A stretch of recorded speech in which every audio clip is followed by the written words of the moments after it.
Today, we as a country are on a growth trajectory, right? And therefore, the kind of hard work that we will put in today, in any sector for that matter, is what will reap us benefits for our future generation.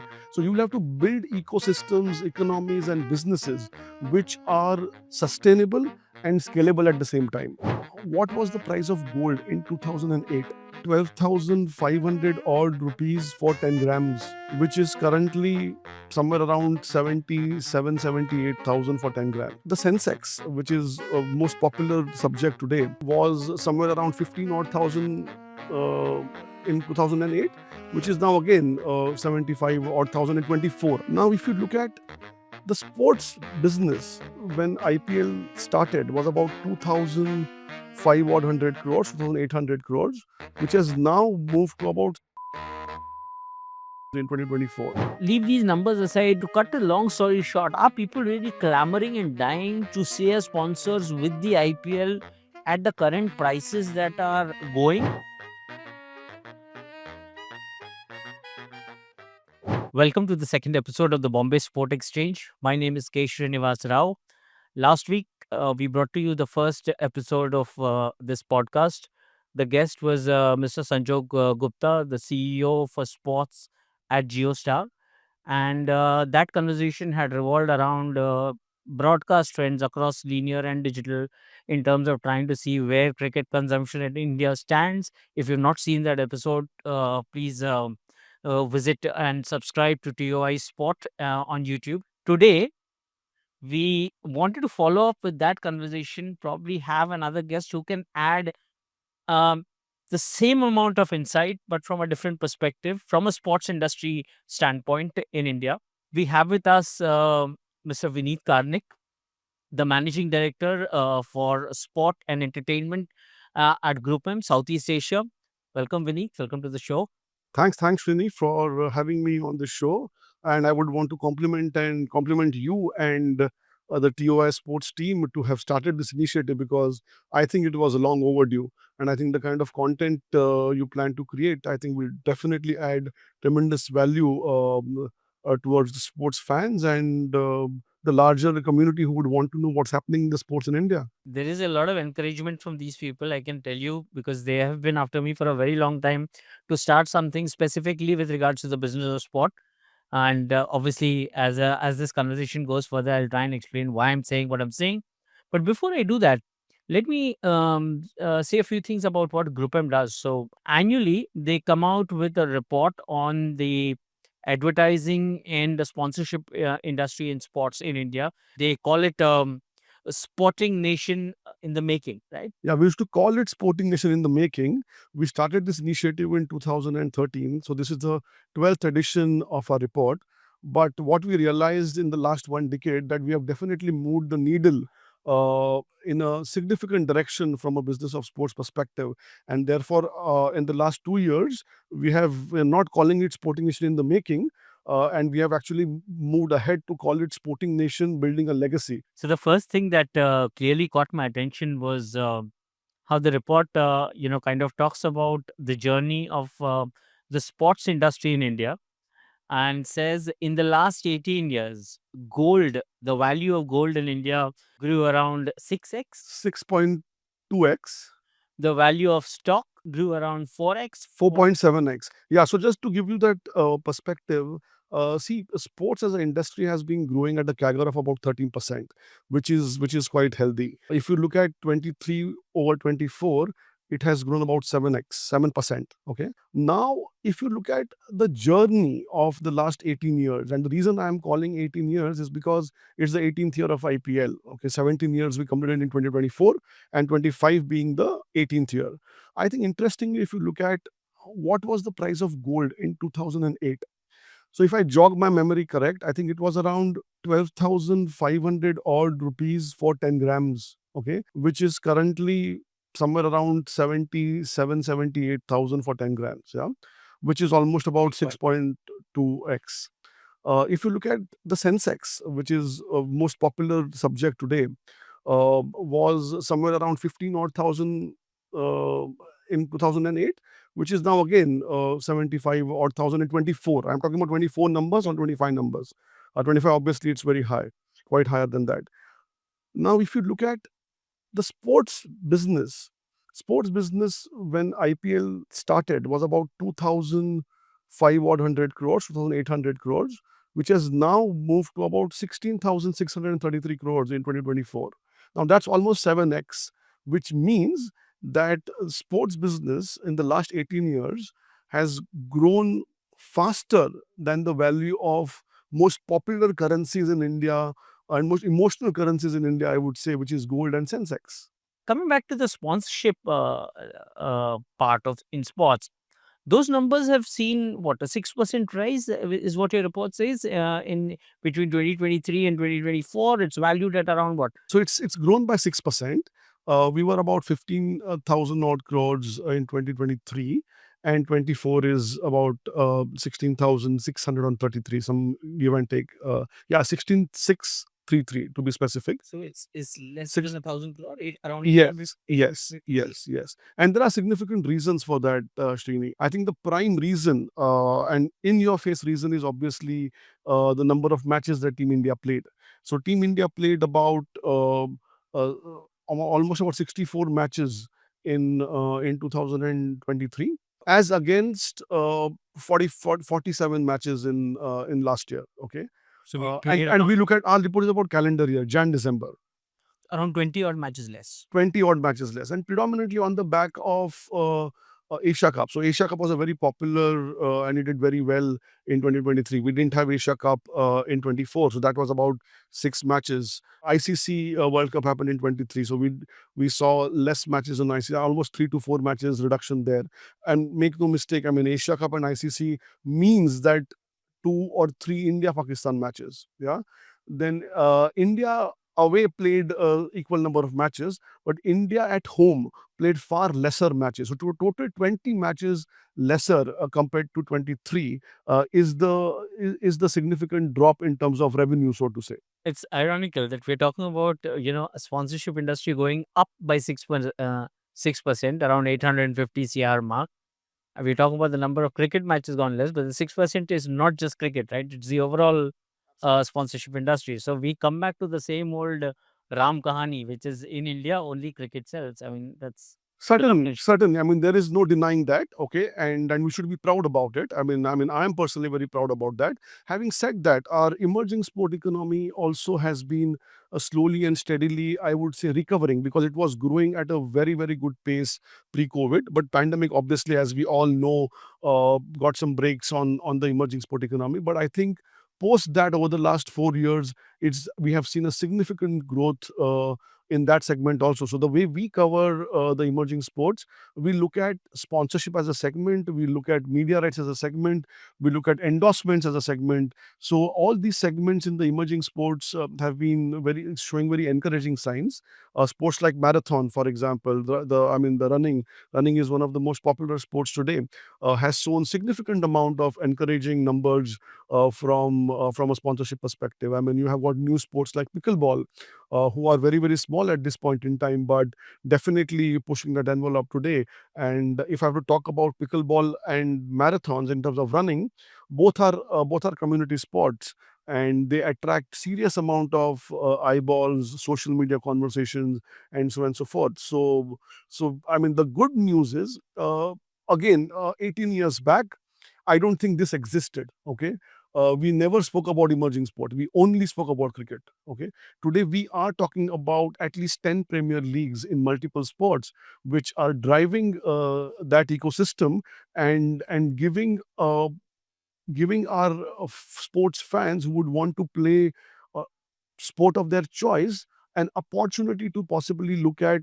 playing sports professionally. you use a very important line where you said, the business of running, which I totally agree. There is no business in Indian sport or global sport like the business of running, right? In fact, everybody is running, not just the athletes, even corporate guys. He's worn sneakers and come to this interview, and we were talking about it a while ago, where I said, in the corporate world also, people have started going into boardroom meetings with sneakers on, because at the end of the day, you are in the business of running. Today, we as a country are on a growth trajectory, right? And therefore, the kind of hard work that we will put in today, in any sector for that matter, is what will reap us benefits for our future generation. So you will have to build ecosystems, economies, and businesses which are sustainable and scalable at the same time. We talked about how the sponsorship numbers have gone up. Last year, they went up by 6%. If I further divide that 6%, I think it gets divided into 3% for cricket and 3% for all other sports. Now, I leave the all other sports aside. I'll stick to cricket. In that 3%, tell me what is the IPL value you're looking at? I would like to believe, if I read it correctly, it's like a flat 1% growth, or Is 1% growth, and cricket has grown 3%. The reason being, there has been a change in the right cycle at both ends, at the end of IPL, at the same time at ICC's end, because these are two big revenue drivers for cricket, right? And that has predominantly impacted the growth right now. ICC does a great job where it has a clutter-free sponsor environment. Okay, you will see uh, 6 to 7 sponsors today in any ICC tournament. Similarly, IPL had adopted that principle of less is more from day one. Okay, you will see not more than 10 sponsors in the entire IPL central sponsor ecosystem, and that keeps the ground clean. That keeps the visibility of a fan on TV or on ground very, very pure. What IPL and ICC organically has driven from a value perspective is this principle of I will have less number of sponsors but give more value to those sponsors and make that change from a business perspective rather than cluttering the ecosystem, which is not so smoothing for somebody who's watching it from a distance. before I go any further, I'd like to tell, I mean, you're listening to a man who got the Adidas deal done for Team India. And I don't think a lot many people actually know what goes on behind the scenes and who are the men who, kind of are working overtime to get these things done. So, Mr. Vinit Karnik, to him goes, the credit of getting Indian cricket and Adidas together. Thanks, Shri, for calling that out because, yeah, I mean, as you rightly said, most of our effort is not known to people because obviously what you see in front is a Team India jersey. But how did it come into reckoning is something which is the story which is usually untold. But thanks a lot. I want to move away from the numbers a bit and talk about how, you talked about value for sponsors. It's such an important line, value for sponsors. I really want to kind of help me dig deep on that particular line. First of all, tell me, leave these numbers aside that there is a 6% growth in sponsorship, 3% alone in cricket. And then I asked you, why is there a 1% flat growth on IPL? All of that aside, are people, to cut a long story short, are people really clamoring and dying to share sponsors with the IPL at the current prices that are going? The principles of this particular tournament, which is the Indian Premier League, is about less is more. Potentially, every marketeer today wants to be an IPL sponsor. When DLF was the first title sponsor, was at about 40 crores a season, 2008. Then came Pepsi in the second right cycle, okay, which was, if I remember, was at about 90 odd crores, okay, so it doubled, yeah. Then came Vivo, okay, which was at 440 crores, yeah, and today we have Tatas at 500 crores. So the journey which started at 40 crores is now sitting at 500 crores from a title sponsorship perspective. Now that's the value this league has created for itself and the ecosystem over the last 18 years. Now that's tremendous, and therefore it's a marketeer's delight. We're talking about the title sponsor, and even I agree. You gave the example of DLF in 2008. Am I wrong in saying that probably as a title sponsor, if anybody benefited immensely from a kind of being placed at the right time, nobody gained more than DLF did, right, in those early 5 years? I mean, Absolutely. So the traction. DLF got a significant amount of value those. I mean, in the early days, and I would say, I mean, why only DLF? I would say, look at Citibank in the early days. I mean, the entire subprime issue happened in the US in 2009, but Citibank in India was doing extremely well on those days, and I still remember that campaign of Citibank Moment of Success because the marketeer at Citibank at that point in time wanted to tell India that while there is a issue in America, all is well in India. Look at the Zuzu's campaign. Yeah, I think the Zuzu's campaign over the first 10 years of IPL was one of the most celebrated campaigns of Vodafone that people will remember for a long time. Why I was referring to the title sponsorship is because, again, my next question is on the same lines, where the value of title sponsorship has gone up and it probably does manage to sustain also. What about the other slots for official sponsors? I'll give an example. The last time in the sponsorship space I saw any kind of innovation happening was, again, when I think you also played a part in BCCI or IPL, getting Aramco as the purple as a sponsor for the orange and purple cap. Saudi tourism also came in the same year, right? One of the official partners. Yeah. But they did not stay for long. They just kind of they went out, and I think right now the orange and the purple cap in IPL does not have a sponsor. Am I right about that? Last ride cycle was the only ride cycle where IPL ever had a orange and purple caps. Today, I mean, you have it's a great concept of the highest run getter and highest wicket taker who gets an orange and purple cap. But from a sponsorship perspective, it was not the one of the most popular real estates, I would say, in IPL. And you're absolutely right. Even in this cycle, it is you don't have a sponsor there. But I won't worry too much about that, because I think what BCCI has done beautifully is they are holding to the price and the premiumness of the Premier League. You can't look at an orange and purple cap in the same way we are looking at a title sponsor of an IPL, or a official partner of an IPL, or the umpire sponsor that we have in the form of Wonder Cement today.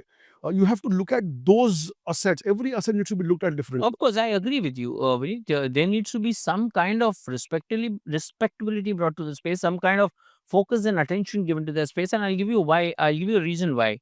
You know, as cricket fans, we would remember what a big deal it was to look at Steve Waugh's baggy green, which was torn, and he refused to change that cap. It was dirty. It was, kind of covered with soil, mud.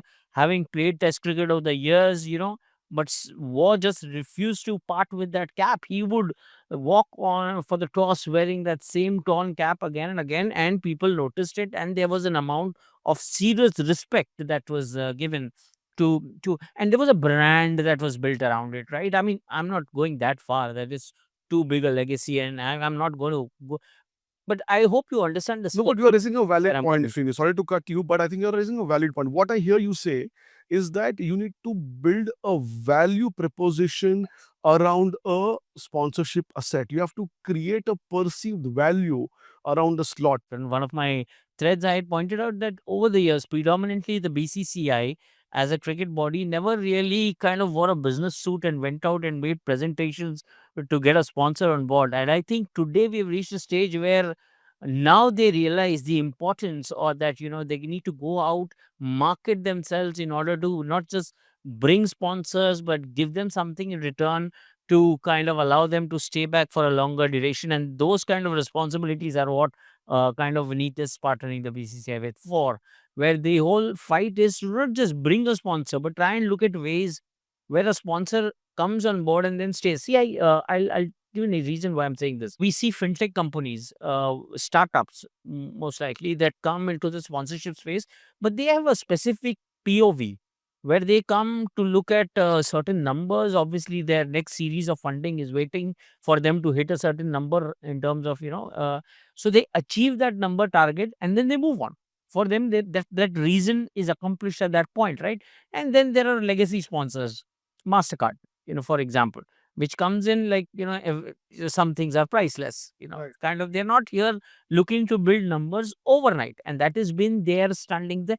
Then why is it that a brand like MasterCard also walks away, and we don't, as outsiders, we don't get to hear reason as to why did that happen? I mean, I have my own, in my mind, I have my reasons, but I'd like to So, hear it from. so as what? So again, every marketeer or a brand has a job to be done. They embark a sponsorship journey to be able to solve that problem. Let's take an example of, say, Paytm. Okay, Paytm was a India cricket title sponsor and and IPL umpire sponsor cumulatively for almost about 8 to 9 years. There was obviously a job to be done at that point in time. Today, Paytm is no more an IPL or an India cricket sponsor. Does not mean that they don't believe in the cricket space. Their job is done. Look at so umpire sponsor was vacant by Paytm. Wonder Cement comes into the ecosystem and signs the same deal because they see value and they are wanting to talk to their consumers, their trade, based on what they want to communicate in terms of farak nazar aayega. For example, every brand comes with a messaging. Rupee initiative of an NPCI, they have been with IPL last 3 years, okay, of the previous right cycle, and they are going to be in the current right cycle for 3 years. So last year being one, this year and again next year. Obviously, 6 years cycle is a significant cycle in my anything which is 3 to 5 years or more is a good amount of cycle for a marketeer to build a brand on the back of one asset called, it could be a IPL, it could be any other sport, it could be any other property for that matter. Our job as a sports sponsorship specialist in terms of consulting or sponsorship is to educate the marketing community and the right holding community. Okay, in this case, it could be BCCI, IPL, Geostar, ISL, Pro Kabaddi League, anything. Okay, is to bridge that gap and see how important it is to create a rights package from a sponsorship perspective, which is unique to every advertising category. So what is a need of a Wonder Cement today from a cement category is very different from the need of a Rupee or a NPCI from a BFSI category. Today, sport is one of the only appointment viewing content that we have, and it's worldwide. It's not only in India. With the television space evolving, with the OTT space evolving, what remains is sport, which is on. I mean, today at 7:30, if you don't switch on your television set or your mobile phone or your any device, you miss the toss. So that's the appointment viewing and the premiumness that sports brings to the table in today's ever evolving and challenging marketing landscape. Sport is actually the only product that is keeping appointment viewing alive. Otherwise, for all practical purposes, the OTT and the internet in our lives has just changed what we consume, how we consume. When I was a kid, I had to wait for a Sunday afternoon for Doordarshan to kind of come with that, a regional movie in the afternoon and a feature film, Hindi feature film in the evening. And there is the only time, or we had a Ramayana and a Mahabharata on the weekend where we would wake up and probably at 9 o'clock in the morning, we had to switch on our television and watch that show. I think we have passed that. Just me, you and me are giving away our age because the younger audience today who will be watching this episode may not even relate with what you and me are talking. Yeah, but that's true. So it's important for people to know where things are coming from. I've always said this, that if you want to know where you're going to go, it's important to know where you're coming from. I think from that standpoint, and which brings you back to another interesting metric which I read in the GroupM report. It took a decade for India's sports industry to reach $1 billion mark, and then it took 7 years to reach the second $1 billion mark. So let's kind of keep this in our mind. Now, second part of this question is where I want you use a very important word when you were talking about the sponsorship value, how to create sponsorship value, and in that you use how can we curate a better canvas for the potential sponsor, right? Aren't we a little too late already in terms of having to think about the curation part? Shouldn't this have been an exercise done almost a few years ago already? Where Mastercard, I give you the example of Mastercard. Mastercard walking comes on board as a sponsor with, let's say, IPL. In return, what is Mastercard getting? I mean, Mastercard gets an OP. So, when media conferences happen or players speak or whatever, there is a list of sponsors behind, and Mastercard has a presence there. Everywhere else, probably wherever they need to find a mention. Outside of that, what exactly is the IPL giving Mastercard? I'll give an example. Is IPL saying, okay, ahead of every match, we will sell the first 500 tickets or 1,000 tickets of a game or 2,000 tickets of any game only to Mastercard holders.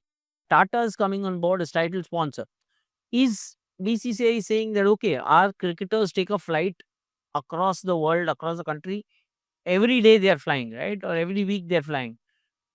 Can Tata's be my official airline? I'm saying that there has to be something in return for the sponsors to take away, not just me kind of associating my name with it. Can you help delve a bit deeper into this? From a ticketing standpoint, I mean, we all know that the tickets are managed by respective teams. Okay, but the last four matches, the playoffs, BCCI does give Rupee a window, which is the preferred window for Rupee card holders to be able to buy tickets. Every advertiser or every sponsor does get a unique thing, because I mean, today if you are a hospitality partner, I mean, your F&B or your hotel rooms, the kind of things that they all are a part of it in some way or the other. It may not be all the time, but they definitely do have carved out some unique experience. Like for example, look at the Dream 11 initiative in the last cycle, and now my 11 Circles initiative. I mean, the fantasy league of IPL is somewhere from a back end perspective managed by my 11 Circle, right? So that's a benefit which goes to a IPL sponsor. Mumbai Indians. Of course, there are several metrics to why Mumbai Indians is perhaps the most popular franchise in the IPL. Number one, because it's Bombay, so it's obviously got a lot of history attached to the amount of Ranji Trophy, victories, etc., etc. Legacy in cricket. That's one. Two is the fact that they are based out of the financial capital of the country. Three is perhaps look at the kind of team they have. Every captain across every format is with Mumbai Indians, whether a Test captain, T20 captain, etc., etc. Right. So all of that has worked in the favor of Mumbai Indians. But yet again, Mumbai Indians or any other franchise for that matter, they have not rested on laurels alone. They have made sure that they have state of the art marketing teams. The best of the best who are there for them, going out making those so-called PowerPoint presentations and pitching for those numbers. Mumbai Indians actually went very close to touching the 150 CR mark in sponsorships. I think they've already touched They've it. already touched. Yeah. Okay. And so okay, so to call this out, so one of the things which I would want to just, I mean, you made those points on why Mumbai Indians is the one of the most popular franchise, because also they have done a lot of work, Srini, in building a brand called I think there's significant amount of work which Mumbai Indians has done, where they've built a Mumbai Indians as a cult brand which resonates not only with people of Mumbai or Maharashtra, but almost most part of the country. So brand building becomes a very, very important aspect of any franchise. Similarly, if you look at RCB, okay, Slowly come to now RCB technically haven't won an IPL yet, okay, but I think it's one of the most popular teams to fill stadiums for all seven home matches and at premium. And I think, okay, again, you can I think the major owners, you can give it to one man, but I think even the way RCB has marketed themselves, I think is really very well. Could be, but I think they do a lot of things which is beyond that one man. It's not so easy to fill stadiums for 18 years without winning an IPL. And in fact, there are so many memes on IPL, which on RCB, which to me are in their favor, because of RCB fan, even if in the trolls or in the memes, are somewhere celebrating and supporting their team. Similarly, look at CSK. Okay, again, you might talk about CSK from a one man perspective, but the way Tamil Nadu has adopted MS as their own hero is a cult. I mean, is an absolute cult. So if you look at teams like Mumbai Indians, CSK, RCB, look at KKR, I think they have really, really built a brand imagery which is very, very mature and very, very, and something which resonates with cricket fans. And that's the reason why they are where they are in terms of the top four, five teams. I'm wondering who exactly is sitting in the BCCI and, carving out a sporting nation for their perspective in terms of trying to understand or figure out a canvas in terms of how their own ecosystem is kind of prospering. And the reason why I asked you, is there a challenge, is there a potential challenge where the franchisee sponsorship space is growing at a doubly bigger pace, at a doubly bigger space than the BCCI's own sponsorship space? Qatar Airways, for example. Qatar Airways goes to the RCB, where they know that doesn't matter how RCB performs. They've never won a title in 18 years. Whether they'll win or not is again a different point. The point is Qatar Air still chooses to participate with them, knowing that they have one man who is India's number one brand. That is not changing for another 2 years, 3 years. In fact, that guy is back on the rise again, where his own cricket is concerned. I'm not going to take the names. They all decide whom to talk about. So so from that standpoint, they know what they are getting. The value, the return that they are going to get is already carved out. And why this question comes to my mind is because I remember a year or some time ago, I remember speaking with one of the prominent sponsors for Indian cricket, and I happened to be kind of talking about the same thing, value for the money that was on the table. And the person said, really, I mean, for the kind of money that I'm putting, my team doesn't get 2 days, 48 hours with the Indian team. They wanted to shoot some corporate anthem with the team.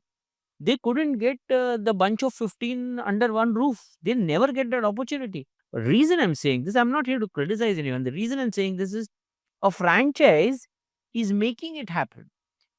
RCB is making Virat Kohli available to Qatar Air in whatever manner possible.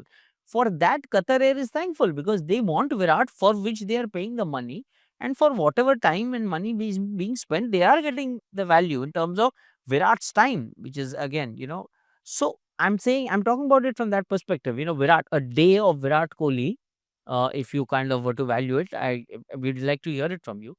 So what is a day charge of Virat Kohli like?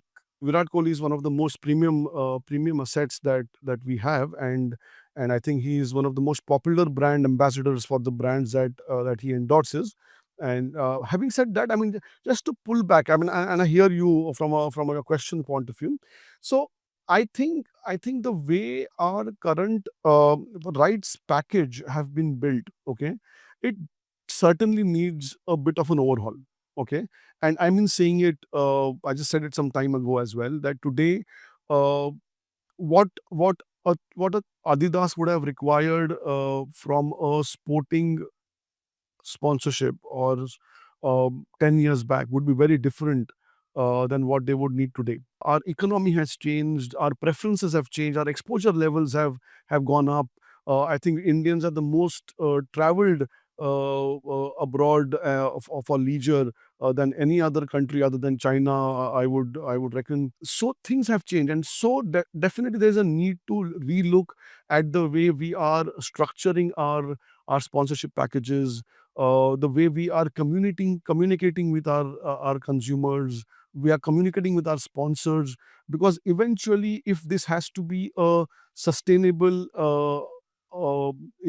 ecosystem where we need scale year on year, cycle on cycle, it will need to be dealt from the point of view of how am I keeping my fans in the center?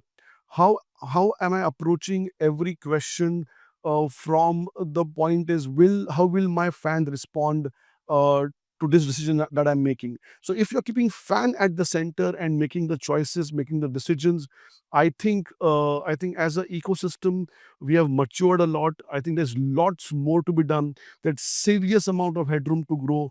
Make no mistake, we are just a $2 billion economy, and I think we have a potential to become a double-digit billion-dollar economy for sure, for the population of our size and scale, for the ambition that we have today, and we do have ambitions of hosting Olympics in 2036. So keeping that at the center, keeping consumers and fans at the center, if we are able to curate packages, create opportunities for advertisers to come on board, I don't think there is any dearth of money in our country. If we are able to do this successfully, if the second billion has taken only 7 years, I have no doubts that the third billion would take about 5 odd years. And as you were speaking, there were so many things going on in my mind. I wanted to ask you like 100 things at that moment. But before I go there, we had actually, you had brought up the topic of Chennai Super Kings and MS Dhoni. Phenomenal. case study, I believe, from a brand standpoint. Reason being that, the IPL, the revenue system of the IPL, rests on the idea of central and local. There's a central revenue pool, there's a local revenue pool. I've explained that in the in one of my Twitter threads earlier. We'll come back to it on one of my podcasts, another time. But in terms of Chennai Super Kings, where it resonates so well is see how well have they built their local backyard, right? It's all about Tamil Nadu. It's all about, again, MS Dhoni comes from Jharkhand. Ravindra Jadeja comes from Gujarat. The kind of again, how many? I mean, R Ashwin just went back to playing for CSK once again, but even he was out, and the crux of what people who made CSK tick were all from somewhere else, not from Chennai. Yet Chennai and the idea of, kind of the whole whistle podu element resonated so well because they came, they embraced Tamil Nadu embraced them, and together they created something which was very Tamil Nadu and Chennai specific.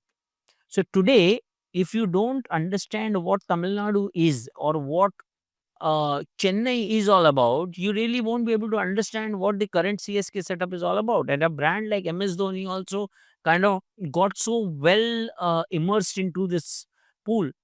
Isn't that a beautiful case study in terms of how, in a country like India, where every 200 kilometers dialects change, food habits change, culture changes, in a country like ours, going last mile, connecting with the brand last mile is such a beautiful story. And isn't that how sport from a cultural standpoint needs to be pursued? See, the whole journey, the whole growth story of cricket started in '83. Okay, it was a great pivot for a nation like us to take cricket. I mean, cricket was always popular, right? Now there are a couple of landmarks I'm going to be talking about. Okay, and I will come back to CSK. So '83 was no doubt the tipping point. I think after '83, what happened beautifully to our country were the debut of Sachin Tendulkar. Now, '89 was another year of a big differentiator that created after '83 because Sachin Tendulkar's debut happened. Sachin Tendulkar's behavior and talent on the field and off the field, even today, is something which any parent would want his or her son to be like a Sachin Tendulkar, a god of cricket. Whenever someone talks about Indian music, I say keep Lata Mangeshkar out of the equation and let's discuss. Similarly, when someone talks about cricket and talent, I said keep Sachin Tendulkar away because he is par excellence. Nobody can be ever compared to him. And let's now discuss. Then came Mr. Jagmohan Dalmia's era of the early 90s, where the entire broadcast rights as a concept in India was so new. That's the third point. Then you obviously had a massive amount of support from Saurav Ganguly, your Rahul Dravid, Virendra Sehwag, Yuvraj Singh, and obviously at the center of it, Sachin Tendulkar being the person who kept the whole team together at that point in time. This kept on happening till 2007, 2008 when Indian Premier League happened. Now that's the journey we created. Now you talked about the dialect, you talked about every 200 kilometers language changes, the eating habits, the taste palette changes. 83, 89, early 90s, and there comes the Indian Premier League. So the entire marketing of cricket has a story to be told, and that's a very, very detailed story. Therefore, now if you see the way IPL was structured with the home and away as a format, okay, MS Dhoni, as you said, does not. I mean, he's from Jharkhand, okay, but the way Tamil Nadu, Chennai adopted him, the way Whistle Pudu campaign got created, and today wherever CSK goes, the matches are sold out. The way Tamil Nadu, Chennai adopted MS, the way Whistle Pudu as a campaign got popular. Today, look at it. I mean, anywhere CSK goes, forget about 7 home matches, they are sold out, of course. But wherever CSK goes, that's the first match which gets sold out. Chennai RCB, Chennai, Mumbai in Mumbai, or Mumbai, CSK in CSK, of course. Even your own Sporting Nation report Talks about that. the Talks about that. social media numbers are Absolutely. Absolutely. Chennai followed by Mumbai, followed by RCB. So that's the cult which has been created. again one man. Yeah. Yeah. So I mean, see, okay. So while you're talking about one man, but think about Mumbai Indians. Okay, Mumbai Indians. All this while was about initially about Sachin Tendulkar, then about Rohit Sharma, now about Hardik Pandya. Okay, so it's okay. I mean, the star will get created today. Shubman Gill is the next star on the block. Look at Gujarat Titans as a team. It's done so well. Which is exactly what I want to point out, Vinit. RCB, Qatar Air comes at a record price, etc., etc. You know, we cut through the clutter. At the end of the day, we recognize 80% of the value is coming from where? Virat Kohli. We moved to Chennai Super Kings. Great. I mean, for what Chennai has created. But at the end of the day, let's say if Chennai is drawing 100 crore sponsorship, we do realize that the day MS Dhoni walks away from their franchise, there will be a fight for them to put 60% of their money in place. I mean, no disrespect meant, but it is MS Dhoni to in a large manner who kind of fills that empty space. Which See, to me, Srinina, this could be debated because while so you're saying that it's only about Amazon. I'm not saying. I'm saying that it will leave a gaping hole. What about brand? There is a brand MI. This is what I want to know. There is a brand CSK. There is a brand RCB. I think somewhere down the line, marketeers will also value brand CSK, brand Mumbai Indians beyond the star. Star value is very, very important. No doubt about that. Is Indian advertising industry or is the Indian sponsorship industry at this point mature enough to understand that? Is Think about it. You have got 10 IPL teams. Okay. If Mumbai, CSK, RCB are in the region of 150 crores per season, their sponsorship revenue, the other teams are not too far. They would be either pushing 100 crores, or some of them could be crossing 100 crores as well. And coming back to my earlier point of have this adoption of home and away concept, the whole cult of Mumbai, Delhi, Chennai, Bangalore, Hyderabad, Kolkata, you will have to give credit to BCCI because the way they have created that ecosystem, the way state federations come along to host IPL matches. This year, I think 13 venues are going to be hosting IPL matches. That's not easy. In a country like us, where infrastructure has always been a challenge and we keep talking about it, I think BCCI has created infrastructure not in terms of brick and mortar, but they've also created an infrastructure in terms of a great talent pool. The National Cricket Academy in Bangalore is world class. I always say this for those who want an analogy here. Our country is as old as the NBA is. NBA is 76-year-old. We have 76 going on 77. So many people don't really seem to see things from that front. So to me, there are more positives, more encouraging pointers than challenging point. Challenges will always be there. I mean, we obviously we don't call ourselves a developed country yet, right? I mean, so many problems in our country which are real world problems, right? I mean, these are all discretionary conversations that we're having today. But there are so much positivity around our youth of this country, the education, the kind of conversations we are having, the entire social media overall. It's all eventually coming and telling us that we are on the cusp of becoming one of the most invincible powerhouses in the world. The entire Viksit Bharat vision of our Prime Minister, I have no doubts it will come true in lesser time than what we are imagining.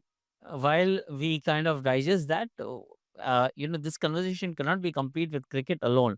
The sport is beyond cricket, although those numbers are not really big to catch everybody's attention, but those numbers do exist. And I would like to end this conversation with on that front. This was a conversation with Aparna Popat, the nine-time, badminton national champion. And a very interesting line she said: "Close your eyes and think about an individual superstar, not a team sport. Individual superstar in this country, 9 times out of 10, when you think of it, will be a woman coming to your mind, not a man." Neeraj Chopra probably kind of, broke that mold. So coming back. So we spoke about Saina and Sindhu for quite some time, right? I mean, though our poster girls, Mary Kom, Mirabai Chanu.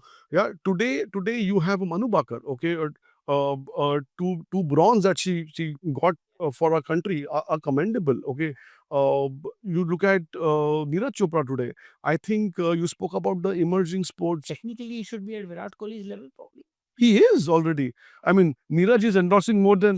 Does the I mean, brands or does the sponsorship spaces justify that? Neeraj would have endorsed almost about 20 odd brands in the last Is the value the year. same? Value won't be the same, obviously. The value can't be the same, and it's always not comparable to cricket, right? I mean, none of the values should be. I mean, like I said, Fair enough. Lata Mangeshkar, Sachin Tendulkar, and cricket. Keep aside. I'm saying, is there where we need to, as a sporting nation, is that the leap of faith that we need to take? Is it, or am I kind of building? Is this sort of building a castle in the air, or is it a practical thought that I'm putting forward? Let's end the conversation on that note. Neeraj Chopra, for what he is and what he means to this country, obviously he's no less than Virat Kohli, right? But at the end of the day, the brand value recognition of a Virat Kohli stands on top of the Mount Everest, right? Where certainly Neeraj is not, right? Is that a leap of faith that Indian sports ecosystem needs to take, or we say that leave things where they are and No, according to me, we have taken that leap of faith already. Today, while we think it's small numbers, today marathon. I mean, the running economy, organized running economy. Let me clarify that is a 600 crore economy. Your Mumbai marathon, your Delhi half marathons, Bangalore 10K runs, all organized runs are a 600 crore economy. Today, whether in Indian Super League of a football league or PKL or Kabaddi League, cumulatively both these leagues together would write anywhere close to about 300 crores. That's not small numbers. And that's what is taking our emerging sport economy to close to about 2,500, 2,700 crores today, which is not small at all. And why should we all compare this to cricket? I mean, cricket, if 18 years of IPL, we are still a kid on the block. And if the kid on the block in the sporting culture is closing 2024 at $2 billion, that's not small. the business of running, it keeps coming back to the mind. No business like the business of running, which reminds me, we're out of time. We need to run. That was a lovely conversation with Vinit. Thank you so much, Vinit, for taking the time out. Thank you so much, Trini, for having me on the show. It was an absolute pleasure, as always. It's great having this conversation with you because you hardly get opportunities to have such one-on-one, heart-to-heart conversations on sport.